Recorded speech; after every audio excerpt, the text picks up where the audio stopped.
Hello students, आज हम पढ़ते हैं जॉइंट हिंदू फैमिली के बारे में। ये TSSP के लिए बहुत ही इंपॉर्टेंट टॉपिक है। जॉइंट हिंदू फैमिली क्या होगी? A joint Hindu family business is a family concern which with operates under the provision of Hindu succession act 1956। Hindu succession act 1956 और बाद में कब अमेंड हुआ ये सेक्शन 39 के अकॉर्डिंग 2005 में। ठीक है, तो इसके दो सेक्शन बहुत इंपॉर्टेंट है। मेनली एक्ट कब हुआ था? सक्सेशन एक्ट हुआ था 1956 में और इसकी अमेंडमेंट हो चुकी है अब 2005 में। ठीक है, in joint in the family business authority of controlling the business lies in the hand of the कर्ता। कर्ता कौन होता है? The man of the house. ठीक है, यानी मैन ऑफ द हाउस यानी कि जो भी सब परिवार में सबसे बड़ा है वो करता है, चाहे वो मेल हो चाहे फीमेल हो। जो the eldest member of the family is called as karta. ठीक है, the joint in the family business is a distinct form of organise peculiar to India. ये एक डिस्टिंक्ट फॉर्म है। The membership in this form of business organization can be acquired only by birth or by marriage to a male person who is already a member of joint Hindu family. Membership कैसे ले सकते हैं? या तो birth के through या फिर marriage के थ्रू, इसमें हम मेंबरशिप ले सकते हैं। The business of the joint Hindu family is controlled and manage by one person वो इज कॉल्ड करता और मैनेजर। जो जिस पर्सन के द्वारा कंट्रोल और मैनेज की जाती है फैमिली, वो उसी को हम कर्ता या मैनेजर कहते हैं, जैसे मैंने अपने पहले भी बताया। द कर्ता और manager works in consultation with other members of the family but ultimately has A final से। वो जो कर्ता होता है वो दूसरों से कंसल्ट कर सकता है अपनी बातें, बट अल्टीमेटली फाइनल डिसीजन किसका होगा? कर्ता का ही होगा। ठीक है, वो कंसल्ट तो कर सकता है लेकिन डिसीजन की पावर उसी के हाथ में होती है।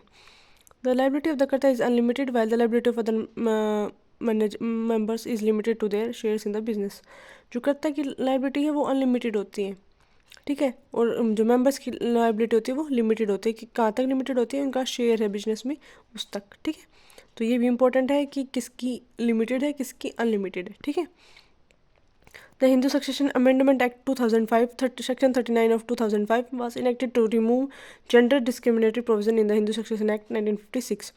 जो पहले हिंदू सक्सेशन एक्ट 1956 था उसको अमेंड करके 2005 में उसमें अमेंडमेंट आई। क्यों आई? ताकि जो जेंडर का डिस्क्रिमिनेशन है ना उसको हम रिमूव कर सकें। ठीक है, तो 2005 में मेनली चेंजेस क्या हुए हैं कि जेंडर डिस्क्रिमिनेशन रिमूव हो गया है। अंडर द अमेंडमेंट, इस अमेंडमेंट के अंदर the daughter of a co partner shall by birth become a co partner in her own right in the same manner as the son. तो daughter को भी सारे वही बर्थ से ही वही राइट मिल जाएंगे जो कि एक सन को मिलते हैं। ठीक है, द एल्डेस्ट मेंबर मेल और female of joint Hindu family shell become कर्ता। जैसे पहले भी बताया कि जो एल्डेस्ट मेंबर है या फिर मेल हो या फीमेल वो कर्ता बोला जाता है हिंदू फैमिली में।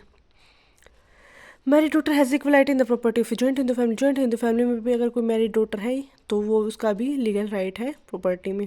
ये अमेंड हुआ है 2005 में। ठीक है, when two or more families agrees to live and work together, जब दो या दो से ज़्यादा फैमिली इकट्ठे काम करने के लिए और रहने के लिए एग्री करती हैं थ्रू देयर रिसोर्सेज, अपने रिसोर्सेज का भी और labour with joint stock and share profit and losses together, अपने प्रॉफिट और लॉस को भी इकट्ठा शेयर करते हैं, then this family is known as composite family. तो हम इसको क्या बोलेंगे? Composite family. ठीक है, हिंदू लॉ में दो स्कूल हैं, दयाभाग और मिताक्षरा। दयाभाग मेनली क्या है? दयाभाग में ये होता है कि बच्चे को प्रिवेलेंट